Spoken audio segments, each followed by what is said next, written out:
Le Prunus lauricerasus est peut-être la plante à feuilles persistantes la plus connue.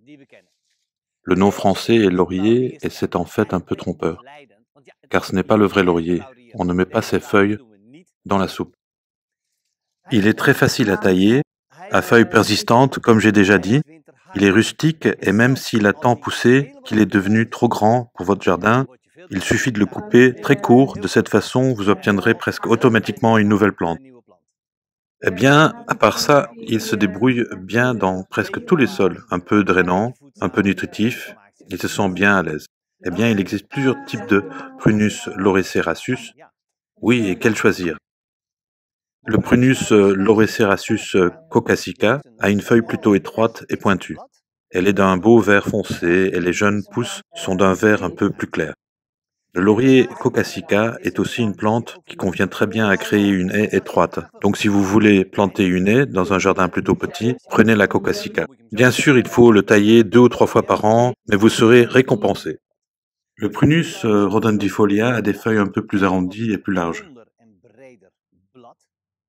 Les jeunes pousses sont d'un vert clair et si vous avez taillé cette plante et qu'elle crée de nouvelles feuilles, c'est un magnifique spectacle. C'est presque, oui, comme dire, d'un vert jaunâtre à l'extérieur et d'un vert plus foncé à l'intérieur.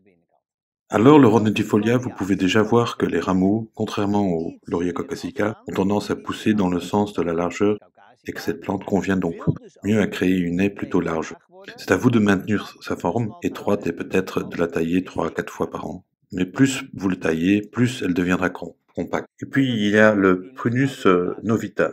Un grand avantage est qu'il résiste le mieux aux maladies. Si le Prunus lauricerasus peut parfois être affecté du mildiou, c'est pas le cas pour ce laurier-ci. De l'autre côté, il pousse un peu plus dans le sens de largeur que le rodendifolia.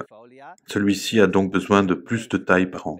Eh bien, en plus de ces espèces plus hautes à croissance ascendante, il y a également quelques espèces à faible croissance et à port bas, telles que le Prunus lauricerasus zabelliana. Et ces lauriers-là, on les utilise plutôt pour la plantation en massif, pour créer une haie en bloc un peu plus basse par exemple. Bien entendu, cela est également possible avec les types que je viens de mentionner, car on peut les utiliser pour des clôtures de jardin étroites d'environ 70 à 80 cm de large.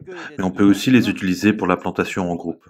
Avec les plantes que vous voyez ici, si elles vont pousser et que vous les taillez en une belle forme organique, par exemple, dans un jardin assez grand, vous créez ainsi une magnifique clôture de jardin et beaucoup d'intimité.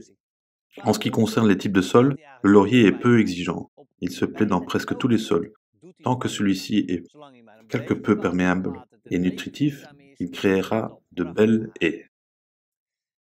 Le nom latin est prunus, je l'ai déjà dit plusieurs fois, mais cela signifie cerisier du Japon. Alors vous pourriez dire, oui, cela n'a aucun sens parce que ces deux plantes ne se ressemblent pas du tout. Non, jusqu'à ce que le prunus commence à porter des fruits, ce sont de très petites baies décoratives rouges qui apparaissent en automne. C'est agréable à voir et vous savez immédiatement. Oui, c'est en effet un cerisier du Japon. Le prunus y est lié, mais vous êtes prévenu aussi. Lorsque votre laurier porte ses baies, c'est un signe de pauvreté. Il faut agir immédiatement, améliorer un peu le sol et le nourrir davantage.